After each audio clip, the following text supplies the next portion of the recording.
What's up, everybody? Welcome back. Today's episode is all about cash on cash return. It's the only thing I think that matters, and that's what we're going to talk about. So, the idea cash on cash return, how much money did I put in the property, aka my down payment generally, and how much money am I going to get back out as far as what I'm getting after everything is excluded? So, that means rent comes in, taxes come out, property management comes out, utilities come out, maintenance comes out, all that stuff comes out. Whatever that number is left at the end, how does that look compared to what I put down? Usually look at that year by year. So how much money do I bring in a year versus how much money did I put down? What's that ratio? Is that 10%? So in that case, that means you're getting $10,000 a year versus $100,000 down. Is it more? Is it less? What is a good number?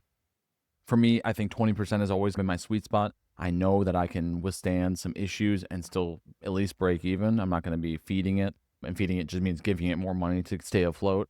So that's something that's important to me because I don't really want to feed those properties. I'd rather the money that I'm making from my job, flying full time, I'd rather that money go into buying more property so I can just continue to make this thing grow. That's what's really important to me. A lot of people, they factor in, oh, this property is going to appreciate. Man, this area has been hot. It's going to appreciate. Is it though? Does anybody know? Do they know? They don't know. Appreciation, you can throw that out the window. Oh, rent increase. Man, the last 3 years, rent's gone up 12% a year or 15% a year.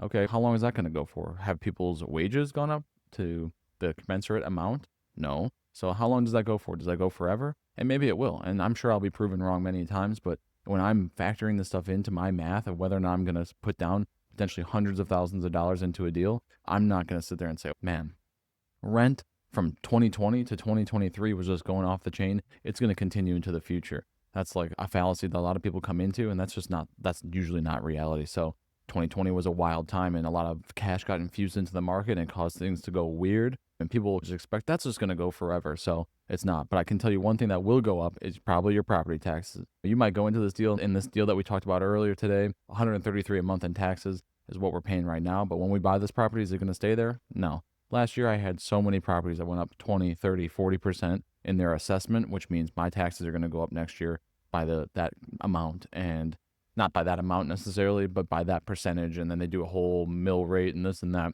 I don't really know how it all works. I just don't mean it's going to cost me more money. So it's pretty simple in my eyes. So all these things that people factor in to try to justify a property's value increase down the road doesn't actually change what you're making per month. The only thing that would change maybe is if you got higher rents. And there are cases where there are under market rents. I'm not saying that there's not. But if the property is near market and your only hope of making cash is that the market continues to go up and you can raise rents next year, you're putting yourself in a precarious spot because if it doesn't happen, now you're feeding it. And that's okay. Honestly, I don't think that's the worst idea sometimes if you have a property that you really want to bet on long term. But when you're starting out, you don't need a property that you're going to feed. You don't need another headache. You need something that's going to actually produce for you, whether that's equity, rent, or both, ideally. And that's really the situation you want to find. You want to find a property that at least pays for itself, hopefully is spinning off some cash, that also appreciates, because the equity side of it is really where the big money is made until you get a lot of units. Even for me, 63 units, what we're actually seeing after all of our expenses is not enough that any of us would really want to or could quit our jobs.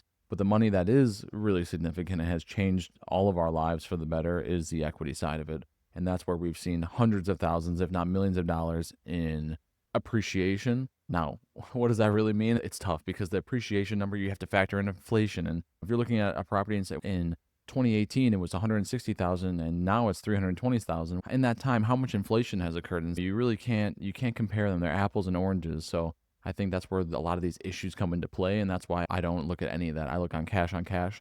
Once my money is tied up in that deal, I'm paying back with it with cheaper inflated dollars as time goes on. And so to me, the metric of cash on cash seems like just the simplest and easiest way to know if a property is producing. And that's how any business would operate. How much money did I put in versus how much money I'm getting out? So people in real estate try to get really weird with the way that they connive their way through these deals, and I think that's insanity. It puts people in really bad positions because people get sold deals that are terrible and they end up paying for them because they're like, you know what? Down the road, I trust this guy. Down the road, this is going to be worth more. And they end up getting bit in the ass. So keep that in mind. When you're looking at a property, cash on cash return is key.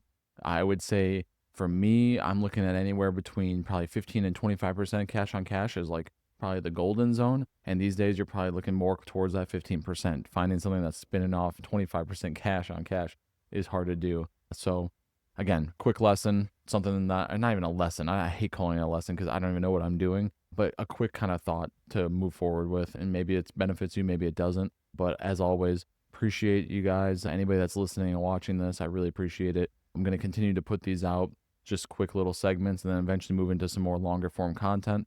Any comments with video, lighting, audio, whatever it is, let me know. And I say that because in the middle of this, my light like literally died, my fill light. So I am literally making this up as I go. I've got my iPhone mounted on a cardboard box right now. So this is about as wild as it gets. So let me know. I'll try to do my best to improve in the future, and we'll talk to you soon. Thanks.